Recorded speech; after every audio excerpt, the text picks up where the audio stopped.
معزز ناظرین، السلام علیکم ورحمۃ اللہ وبرکاتہ۔ آئیے دیکھتے ہیں کہ عالم برزخ میں کیسے راحت و آرام و سکون حاصل ہوا۔ اس کا واقعہ سننے سے پہلے آپ سے ایک گزارش کروں گا، اگر آپ نے ہمارا قافلہ درود شریف نہیں جوائن کیا ہے تو برائے مہربانی آپ گوگل پلے اسٹور سے ہمارا ایپ ڈاؤن لوڈ کر کے اس قافلہ درود شریف میں شامل ہو جائیں، اپنی دنیا بھی بنا لیں اور آخرت بھی سنوار لیں۔ آئیے واقعہ کی طرف آپ کو لے کے چلتے ہیں۔ نزہۃ المجالس کتاب کا نام ہے، اس میں لکھا ہوا ہے، ایک عورت نے حضرت خواجہ حسن بصری قدس سرہ کی خدمت میں حاضر ہو کر عرض کی کہ میری بیٹی فوت ہو گئی ہے، میں چاہتی ہوں کہ خواب میں میری اس کے ساتھ ملاقات ہو جائے۔ حضرت خواجہ حسن بصری رضی اللہ تعالی عنہ نے فرمایا، جا کر نماز عشاء پڑھو اور نماز عشاء کے بعد 4 رکعت نماز نفل پڑھو اور ہر رکعت میں فاتحہ شریف کے بعد سورہ الہاکم التکاثر 1 مرتبہ پڑھ کر لیٹ جا اور نبی اکرم صلی اللہ علیہ وآلہ وسلم پر درود پاک پڑھتی پڑھتی سو جا۔ اس عورت نے ایسا ہی کیا۔ جب سو گئی تو اس نے خواب میں اپنی لڑکی کو دیکھا کہ وہ عذاب میں مبتلا ہے، گندھک کا لباس پہنا ہوا ہے، ہاتھوں میں ہتکڑیاں ہیں، پاؤں میں آگ کی بیڑیاں ہیں۔ یہ دیکھ کر گھبرا کر بیدار ہوئی اور پھر حضرت خواجہ حسن بصری رضی اللہ تعالی عنہ کی خدمت میں واقعہ بیان کیا۔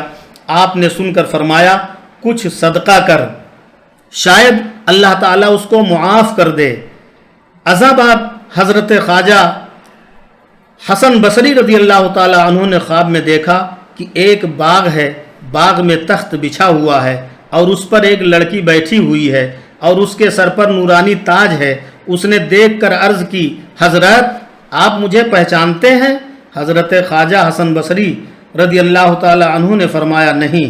عرض کیا، میں وہی لڑکی ہوں جس کی والدہ نے آپ سے میری ملاقات کے لیے پوچھا تھا اور آپ نے پڑھنے کو بتایا تھا۔ اس پر حضرت خواجہ حسن بصری رضی اللہ تعالی عنہ نے فرمایا، اے بیٹی، تیری والدہ نے تو تیری حالت کچھ اور بتائی تھی، مگر میں اس کے برعکس دیکھ رہا ہوں۔ یہ سن کر لڑکی نے عرض کی، حضرت جیسے میری والدہ نے بیان کیا تھا اسی طرح صرف میری حالت ہی نہیں تھی، بلکہ اس قبرستان میں 70,000 مردہ تھا جن کو عذاب ہو رہا تھا۔ ہماری خوش نصیبی کہ ہمارے قبرستان کے پاس سے ایک عاشق رسول گزرا اور اس نے درود پاک پڑھ کر ثواب ہمیں بخش دیا، تو اللہ تعالیٰ نے اس درود پاک کو قبول فرما کر ہم سب سے عذاب معاف کر دیا ہے اور سب کو یہ انعام و اکرام عطا فرمایا جو آپ مجھ پر دیکھ رہے ہیں۔ سبحان اللہ۔ اس واقعہ سے آپ نے کیا درس حاصل کیا؟ درود پاک پڑھنا ہم اور آپ پہ لازم ہے۔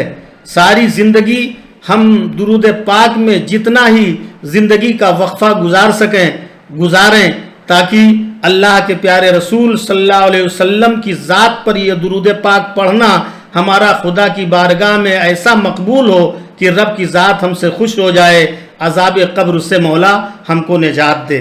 وما علینا الا البلاغ۔ السلام علیکم ورحمۃ اللہ۔